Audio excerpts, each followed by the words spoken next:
Oh, this is how they found Percy!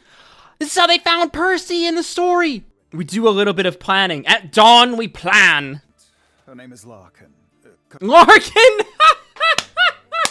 The Larkin reference, boys. Who is Larkin? Oh, they're about to get dropped on. They're about to get bopped, man. Here they come. Oh, no. It's a trap! Oh, no. What up, my beautiful nerds? Critical Role, the Dungeons & Dragons live streaming show's animated series on Amazon Prime is back. The Legend of Vox Machina with Season 3, and man, this show is better than ever. Hello everyone, I'm Finn. Welcome back to FinnFilms. Join me today as once again, I am going to be reacting to Legend of Vox Machina Season 3, this time with Episode 7, following the crazy Episode 6, which saw my boy, my man, Percy DeRollo, killed. For those of you who've watched my content in my videos over the last couple of years, you know that I am a massive nerd, a massive fantasy nerd, a massive tabletop role-playing game, Dungeons & Dragons, and Critical Role nerd. I've been watching these nerdy-ass voice actors since day one, and I am a massive fan of basically almost everything that they do, and especially their animated series, Legend of Vox Machina, which its third season is honestly, I think, the best season of this show so far. Before we get into the video, I just want to say thank you so much, guys, for watching and continuing to support me. If you'd like to support me, then please make sure you like, comment, and subscribe, as that is the easiest way to help me out, and it really does go a long way in putting this video into the algorithm. Okay, enough chit-chat. Let's get into Episode 8, and what I think we are moseying along towards the climax of the Thordak Chroma Conclave arc in Legend of Vox Machina. Here we go once again, and we are just getting straight into this episode. In the last episode, we had Percy's dramatic face-off with the girl Ripley in the island of Glintshore, which saw Percy freaking dying. Very curious to see what the reaction for a boy's Legend of Vox Machina is going to be in this episode, and we are starting off hot, it looks like, with some grog action. Oh, this is how they found Percy! This is how they found Percy in the story! Percy! Another Percy origin story. I knew because Grog didn't have his beard. They find him in this prison. So this is straight up what happened in the campaign. This is actually pre-streaming days when they find Percy in the campaign. Oh, it makes it even hit harder, man, because we watched him die literally in the last episode, and now we're seeing how he joins the team. It's also sick because this took place before the campaign was even streamed, when Critical Role was just a home game. So we're getting to see these scenes that we've never really seen before, just heard word of mouth getting played out for the first time, which is awesome. God, Percy looks so bad, man. My boy has seen better days. Oh, man. It's so sad. Again, Percy is my favorite character. If you haven't already, I highly recommend watching my reaction videos for the last episode, because that episode was just absolutely insane. But Percy is my favorite character in Campaign 1 by far, and seeing his death, man, on screen, that shit really hit me hard. And now we're seeing his origin stories, well, one of his origin stories for Vox Machina. Again, this didn't take place during the streamed Critical Role campaign. We've only heard about this really word of mouth, but Percy, you know, when he was on the run from what happened with the Briarwoods, and he had developed his pepperbox pistol, having making the contract with the Revenge Demon, ended up getting arrested, I believe falsely, for committing a murder, if I'm not wrong. It's something like that, and then he was imprisoned, and then Vox Machina rolled into this prison, found him, and ultimately that's how he joined the party. I'm pretty sure that's like my Critical Role lore. Homies, let me know in the comment section down below if I got anything wrong with the Percy origin story. But yeah, getting to see that played out on the animated screen is absolutely epic, because again, these are moments from the campaign which we never saw, you know, as a stream game, because the campaign had been going on for, I don't know, a couple of years, I think, at least 1 year, 1 to 2 years, I think, maybe even more, before they ever streamed it on the Geek and Sundry Twitch channel. So to get to see moments like that played out in this animated series is really, really freaking cool, man. Oh, we're in Whitestone again. Whitestone's gonna be morning, man. My boy, my sweet, sweet boy. So we do know that ultimately they bring Percy back, at least in the campaign they do, so I assume that they're gonna do that in the show. Oh my god, my boy! Also, These animations, man. Wowie, wow, wow, wow. Beautiful. Absolutely beautiful. Oh, Vex, too. Right before he pledges his love and allegiance to Vex, too, this happens, you know? It's just like, oh, look at that. Look at that coffin lid. Yo, befitting of the royal family of Whitestone, my man, Percy DeRollo. Percy von Muskel Kowalski DeRollo III. God, look at that. Look at that scene, bro. It's beautiful. Oh, Scanlan's back. Oh, Vex. She never said I love you back. She never said I love you back. Oh, poor Vex, man. Poor Vex. She does love him back. She just never got to say it. I'm pretty sure Vax asks the Raven Queen to bring him back. I think that's the kind of... if I had to guess, that's the route that they're gonna go. Oh, no, Vex, you are not a bad luck charm. Baby girl, no! My heart, man. Oh, it's too much. Damn, Laura. Dude, Laura Bailey. Holy, man. Coming in hot right now with this performance. I mean, obviously, all of the Critical Role team are amazing actors, actresses, voice actresses, but wowie. Laura, that was a... bravo, madam. Oh, God, now we get another Vax Keyleth awkward love conversation. Please, Vax, declare your love. Learn from Percy's mistakes. You guys love each other. Any one of you can die at any moment. You need to just tell it like it is. Yes, Vax, tell her. Yes, Velith. Vax Keyleth. That was straight from the campaign, I'm pretty sure. Pretty sure the I don't want to be alone tonight is straight from the campaign. Oh, Percy's glasses, man. Scan, man, you weren't there. You weren't there, dude. Oh, he wrote a song for him. He wrote a song for him, bro. Oh, what does it say? Kaylee's song. Oh, it's Kaylee's song. Oh, no. Raven Queen. Not now. Not now, Vax. No. Guys, you have to trust Ryshawn, man. You have to trust her.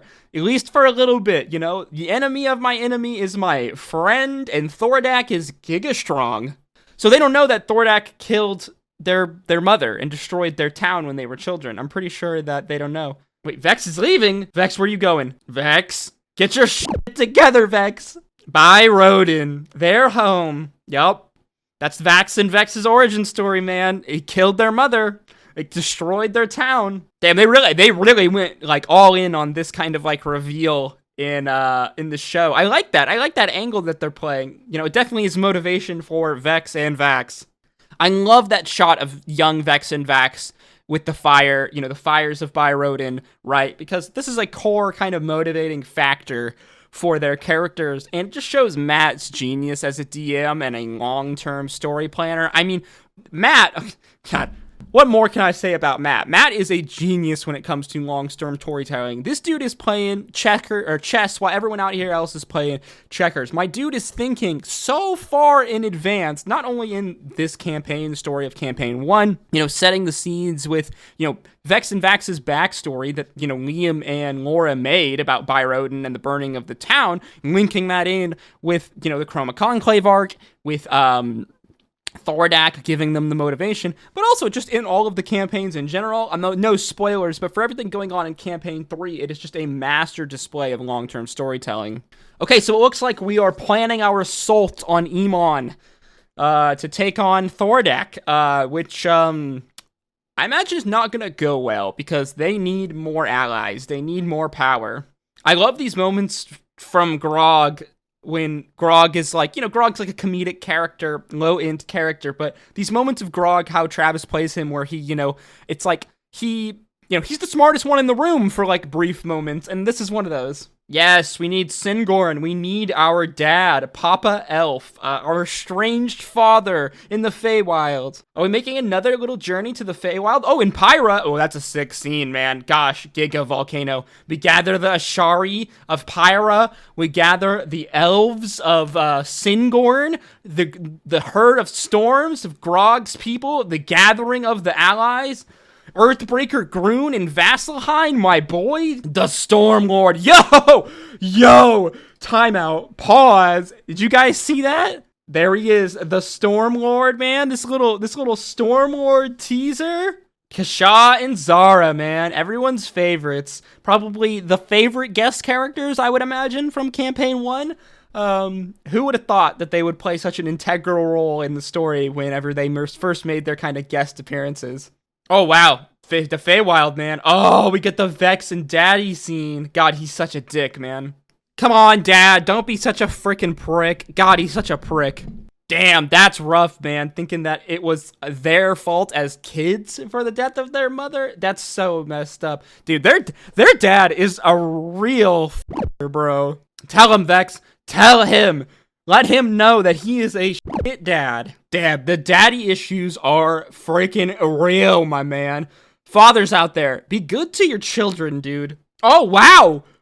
Apology from dad? Wow, the character growth. Holy. So it very much seems like we are barreling towards the climax of the Chroma Conclave arc right now, with Thordak, the big showdown in Emon. The Legend of Vox Machina is gathering forces together, just like they did in the campaign after they collected the vestiges, gathering all of their armies from Singorn to, the armies of Vasselheim, all of their friends, calling in all of the favors. But I am curious to know what's going to happen with Percy here, because Percy dies in Campaign 1, but they bring him back to life. And it seems like we're kind of veering off this script a little bit in the show, or at least I imagine they're going to bring Percy back, but it will be in a different fashion than from the campaign. So very curious to see what exactly is going to happen here. How long is Percy going to stay dead, and what will be the kind of, what will be the nature of his resurrection, if you will? Ooh, there they are! There's the army! Damn, we are just moving quick, aren't we? Oh, Kashin's are declined. Interesting. Well, we'll know they're going to come around eventually to help, though. Oh, fate, eh? Well, fate is a fickle thing, especially with the Raven Queen involved. Oh, she's singing Kaylee's song! Oh, Singorn's army? Yes! Yes, they got them elven blades. We a real army now, boys. God, this is some Lord of the Rings type vibes. They're all like, oh, okay, we can actually win now, guys. We do a little bit of planning. At dawn, we plan. Rise, Sean. Her name is Larkin. Larkin! The Larkin reference, boys. Who is Larkin? Ah, yes, the plate MacGuffin once again coming in. A very interesting change they made to the story, but I do like it. It is kind of fun. Making one vestige, I guess, kind of the linchpin as opposed to like the group of the items together. Also gives, Pike a much more prominent kind of role, right, in the story, which is fun. And it looks like we're just doing this, man. We're just assaulting. We're just going on the assault of Emon. We are entering the climax of our story, or at least the Chroma Conclave arc. Yes, Groon. So they're really doing this without Percy. I feel like this is not going to go down the way they thought it would. Or maybe they just resurrect Percy post the Thordak fight. I don't really know exactly what's going on here. What's the exact route we're doing here. Poor Emon, man. Emon's just become this volcanic husk of itself, its former glory. Yo, man. Gosh. Those animations are sick. Look at what happened to our great city. Oh my god, it is a shadow of its former self. So in the campaign, they fight Thordak's, army, which is like lizard folk, fire giants, and things like that. But in the story, in the animated series, it seems like they've mostly replaced that with, Thordak's spawn, baby red dragons, which is fun. It accomplishes the same, the same thing, right? So, oh, they're about to get dropped on. They're about to get bopped, man. Here they come. Uh-oh. Uh-oh, guys. Uh-oh. Oh, I feel like Dad's about to show up, man. Oh, Daddy's here. Oh, no. It's a trap! Oh, shit, bro. Oh, no. Daddy is home. They're fucked. They are... Oh... God. Oh no, man. It's all gone wrong. Oh no, it's all gone wrong. Yo, I did not see that coming. So once again, they're going off script, if you will. Some real major changes to the story of Campaign 1 in the animated series Legend of Vox Machina. So in the campaign, they launch their assault onto Thordak and Emon, and they go through this tunnel, and they fight Thordak in his lair. Thordak never leaves his lair, and I don't even think Raishon, if I remember correctly, Raishon doesn't double-cross them. Raishon does want to help them, for her own selfish purposes, defeat Thordak, and then they double-cross Raishon because, Raishon can't be trusted at the end of the day because Raishon has her own scheming plans and motives that they know are just not good for Iman overall. However, it seems like we are going with a very different route here in the animated series, a much more dramatic and dynamic route. Many changes here. Obviously, the death of Percy, which isn't a change, but, delaying Percy's resurrection, it seems, to who knows when, and this major sneak attack in Iman. It seems like everything is just going wrong for the party, for Vox Machina here in this grand fight against Thordak, and it does seem like maybe Raishon double-crossed them, or, at the very least, Thordak was aware that they were coming to attack, and so he set a trap, and it looks like everyone's going to die. Craziness, absolute scenes, absolute insanity. That scene really gives me, the way they depict dragons in this show, it really gives me that House of the Dragons vibe. The way that they depict dragons and dragon combat in Game of Thrones, House of the Dragon, George R. Martin's story. It is primal, it is savage, it is violent. Dragons are, destructive creatures that, in the Game of Thrones universe, signify nuclear warheads. Dragons in D&D are, almost unstoppable creatures, especially ancient dragons. They are great, terrifying beasts that are conniving and evil in the case of chromatic dragons, and just absolute weapons, beasts of destructions that normal mortal people can really stand up to. It takes, a great party with strength, high level party with magic, and all sorts of, other aid to actually take down a dragon. And they're really, I think, doing a good job in kind of like conveying these themes of, ancient dragons and Dungeons & Dragons, the threat that they pose, and specifically in the story of Critical Role, the threat that Thordak poses as probably the most powerful dragon ever to exist, at least in the context of like Exandria in the modern age, for sure. And wow. I have no idea where our story is going. Obviously, I know where the story ends eventually, but how they get there, though, they're really making the campaign lovers, the fans of Critical Role guessed, and it's something that I've said before, but I love about Legend of Vox Machina. I love that they aren't just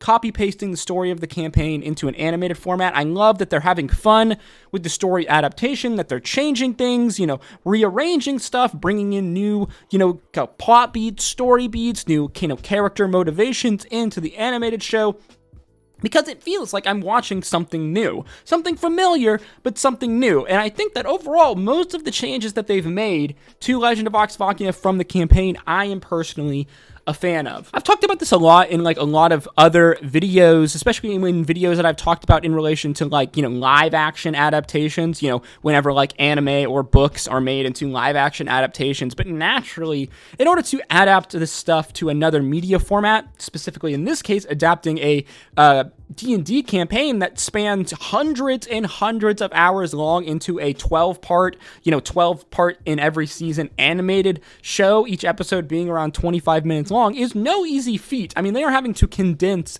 many hours of Dungeons & Dragons campaign down into an animated format and then adapt that story, to fit the pacing of an animated show, again, that is 25 minutes long. And I've been extremely impressed so far, overall, by, the writing staff, the producers, the animators, everything about this show. I think when you just take a step back and you look at, like, what they've done here, again, the fact that they've condensed a campaign hundreds and hundreds of hours long into an animated show. I mean, this campaign is arguably longer than, like, most books when you look at its just sheer, like, length of the media volume that it is, and to condense it into a animated show, again, a multi-season animated show, but still an animated show nonetheless that is 25 minutes long, is extremely impressive in my opinion, and especially to do it so freaking well. Again, I love this show. I think it's amazing. This is easily one of my favorite Western animated shows of all time, especially in the kind of modern age of animated content where Japanese anime really does dominate the landscape of animated content, especially like adult animated content. So it is awesome to see a Western media show, one that's adapting a Critical Role, Dungeons and Dragons campaign, a Dungeons and Dragons animated show of all things, be this freaking good. Can't wait to see what happens in the next episode. Things are getting absolutely crazy out here in Legend of Vox Machina. Yeah, it's gonna be nuts. As always, guys, with these videos, these are just my thoughts and opinions, so let me know your thoughts in the comment section down below. If you did enjoy this video, please make sure you like, comment, and subscribe, as that is the easiest way to help support me and put these videos into the algorithm. If you did enjoy this video, then why don't you check out some of my other Dungeons & Dragons and Critical Role content on screen now, like my reaction video for Episode 7 of Legend of Vox Machina, as well as my many other reaction videos for Season 3 of Legend of Vox Machina. As always, guys, I hope to see you in the next one. Stay safe out there. Until next time, peace, love, Adu.